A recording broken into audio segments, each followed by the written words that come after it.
जय श्री हरि कृष्णा। दोस्तों, आज हम आपको एक बहुत ही अच्छी पौराणिक कथा लेकर आए हैं जिसका नाम है शबरी।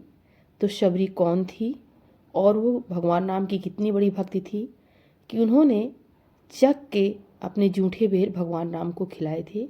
तो दोस्तों, कथा पूरी सुनिएगा। बहुत ही अच्छी ये कहानी है, बहुत ही सुंदर, मन को मोह लेगी। और दोस्तों, कहानी अच्छी लगे तो प्लीज़ लाइक सब्सक्राइब जरूर कीजिएगा। बात भगवान राम के जन्म से पहले की है, जब भील आदिवासी कबीले के मुखिया अज के घर बेटी पैदा हुई थी। उसका नाम शमड़ा था और दूसरा नाम शबरी रखा गया। शबरी की माँ इंदुवती उसे खूब प्यार करती थी। बचपन से ही शबरी पशु पक्षियों की भाषा समझकर उनसे बातें करती और जब शबरी की माँ उसे देखती तो कुछ समझ नहीं पाती थी। कुछ समय बाद एक पंडित ने शबरी के परिवार को बताया कि वो आगे चलकर सन्यासी बन सकती है। इस बात का पता चलते ही शबरी के पिता ने उसका रिश्ता तय कर दिया। जैसे ही शादी का दिन नज़दीक आया, शबरी के घर वालों ने खूब सारी बकरियां और अन्य जानवरों को घर के पास लाकर बांध दिए।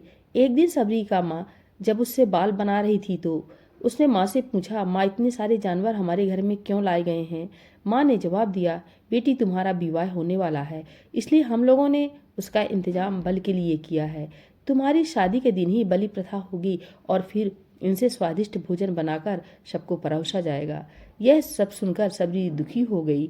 काफी देर तक शबरी ने उन जानवरों को आजाद करने के बारे में सोचा। सोचते सोचते शबरी के मन में हुआ कि अगर ये जानवर यहाँ नहीं होंगे तो इनकी बलि रुक सकती है। ऐसा नहीं हुआ तो मेरे कहीं चले जाने पर ही यह बलि रुकेगी। जब मैं ही नहीं रहूंगी तब ना विवाह होगा और ना ही बलि प्रथा। इससे मासूम जानवर बच जाएंगे। इसी सोच के साथ जानवरों को रखी गई जगह पर शबरी पहुंची। उसने सोचा कि उन्हें खोल देती हूँ, लेकिन वो ऐसा नहीं कर पाई। इसके बाद शबरी जंगल की तरफ भागने लगी। भागते भागते शबरी ऋषमुख पर्वत पहुंच गई। वहां करीब 10,000 ऋषि रहा करते थे।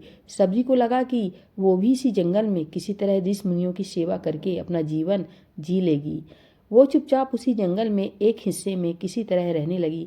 शबरी रोजाना ऋषि मुनियों की झोपड़ी के आगे झाड़ू लगाती और हवन के लिए लकड़ियां भी लाकर रख देती।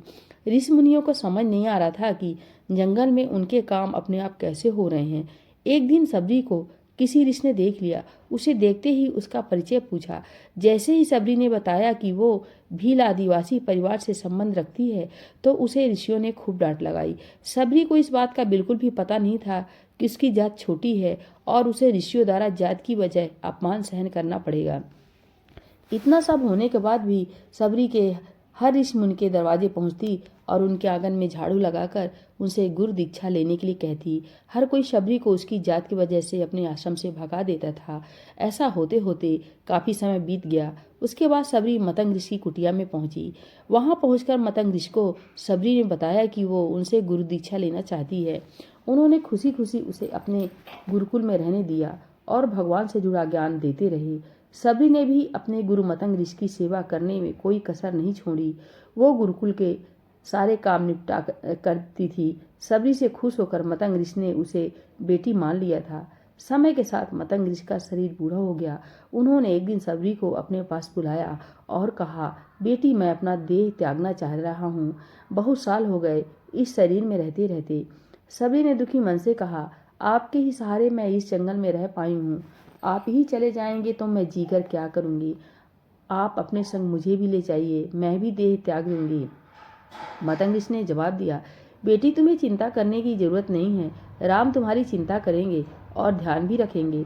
शबरी ने राम का नाम सुनने के बाद पूछा, वो कौन है और मैं उन्हें कैसे ढूंढूंगी? मतंग ऋषि ने बताया, राम कोई और नहीं, भगवान है। वो तुम्हारे सारे अच्छे कर्मों का फल देंगे। तुम्हें उन्हें ढूंढने की जरूरत नहीं है। वो एक दिन तुम्हें खुद खोजते हुए इस कुटिया में आएंगे और तुम्हें उनके हाथों ही मोक्ष मिलेगा। तब तक तुम इसी आश्रम में रहो।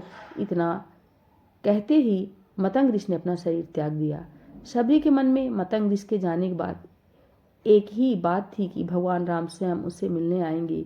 वो रोज भगवान राम से मिलने के लिए बाग से अच्छे अच्छे फूल लाकर पूरा आश्रम सजाती और भगवान के लिए बेर तोड़कर लाती। भगवान के बेर चुनते ही शबरी उन्हें चख लेती थी ताकि भगवान सिर्फ मीठे ही बेर दें। रोजाना सबरी इसी तरह भगवान के दर्शन की आस में फूल और बेर इकट्ठा करती रहती थी। इसी तरह इंतजार में कई साल बीत गए। शबरी का शरीर एकदम वृद्ध हो गया। एक दिन आश्रम के पास के तालाब में शबरी पानी लेने के लिए गई। तभी पास के ही ऋषि ने उसे अछूत कहते हुए वहां से भागने के लिए कहा और एक पत्थर मार दिया। वो पत्थर जब शबरी को लगा तो उसे चोट लगी और खून बहने लगा। बहते हुए खून की एक बूंद उसी तालाब के पानी में गिर गई। तभी पूरा तालाब का पानी खून में बदल गया। ये सब होता देखकर ऋषि ने शबरी को ही डांटा और कहा कि पापिन, तुम्हारी वजह से पूरा पानी खराब हो गया।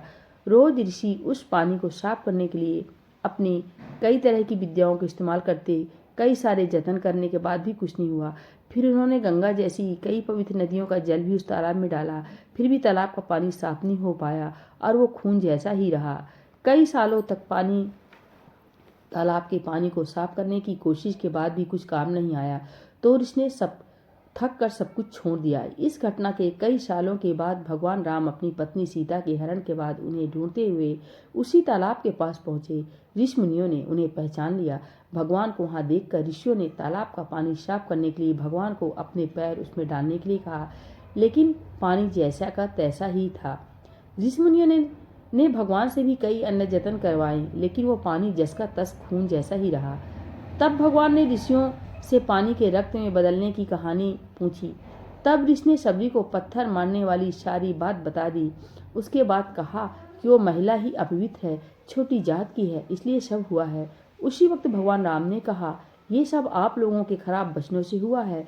शबरी को इस तरह के शब्द बोलकर आप लोगों ने उसे नहीं बल्कि मेरे दिल को घायल किया है। इसी घायल दिल के रक्त का प्रतीक यह तालाब का लाल पानी है। आगे भगवान राम बोले, कहाँ है वो माई, मैं उनसे मिलना चाहता हूँ। तब तक शबरी उसी तालाब के पास पहुंच जाती है। इस दौरान शबरी के पैर को ठोकर लगती है और कुछ धूल उस तालाब में गिर जाती है। तभी सारा पानी साफ हो जाता है। भगवान सबसे कहते हैं कि देखिए, आप लोगों ने क्या कुछ नहीं किया, लेकिन पानी साफ नहीं हो पाया। अभी सिर्फ इनके पैर की थोड़ी सी धूल ने ही तालाब का पानी साफ कर दिया। भगवान राम को शबरी पहचान चुकी थी। उन्हें प्रणाम करके शबरी ने कहा, भगवान आप मेरे साथ कुटिया में चलिए। भगवान भी खुशी खुशी शबरी के साथ चल पड़े। फूलों से शबरी ने भगवान राम का स्वागत किया। वो सीधे बेर तोड़ने के लिए भाग गई और चक चक कर उनके लिए बेर लेकर आई। उन्होंने बड़े प्यार से ही भगवान राम और उनके भाई लक्ष्मण को बेर दिए। भगवान राम ने भी उतने ही प्यार से उन बेर को खाना शुरू किया। तभी बेर देखकर मुंह बनाते हुए लक्ष्मण ने कहा, भैया ये बेर जूठे हैं, इन्हें आप कैसे खा सकते हैं। भगवान ने जवाब दिया, लक्ष्मण ये जूठे नहीं बल्कि बहुत मीठे हैं। शबरी माई हम सब के लिए बहुत प्यार से तोड़कर लाई है। इतना कहकर भगवान राम प्यार से उन बेर को खाने लगे। भगवान ने जाते हुए शबरी माई से कहा, आप मुझसे जो चाहे वो मांग सकती हैं। शबरी ने उन्हें कहा, मतंग ऋषि के कहने पर मैं आज तक सिर्फ आपके दर्शन के लिए जी रही थी। अब आप मुझे मोक्ष प्रदान कीजिए, मैं अपना शरीर आपके सामने ही त्यागूंगी। उसी वक्त शबरी ने अपना शरीर त्याग दिया। भगवान राम ने अपने हाथों से उनका अंतिम संस्कार किया और सीता माँ की खोज में आगे बढ़ गए। इसी तरह से ऋषि मतंग की बात सच साबित हुई और शबरी को भगवान राम के दर्शन भी हुए। तभी से भगवान राम को शबरी के राम भी कहा जाने लगा। दोस्तों, ये थी शबरी माई की कहानी। तो दोस्तों, शबरी माई की सच्ची श्रद्धा और भक्ति से शबरी माई को भगवान के दर्शन हुए और उन्हें मोक्ष की प्राप्ति हुई। तो नमस्कार दोस्तों, कहानी अच्छी लगे प्लीज़ लाइक सब्सक्राइब जरूर करें।